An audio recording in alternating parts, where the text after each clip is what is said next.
மலரோடு தனியாக ஏன் இங்கு நின்றேன் என் மகாராணி உன்னை காண ஓடோடி வந்தேன்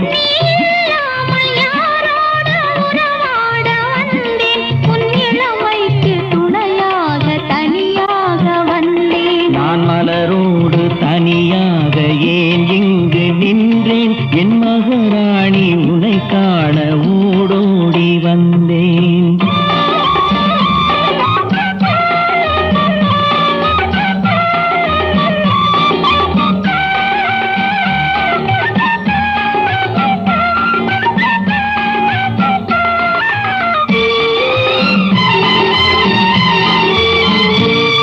நீ வருகின்ற வழி மீது யார் உன்னை கண்டார் உன் வளை கொஞ்சம் கை மீது பரிசென்ன தந்தார் நீ வருகின்ற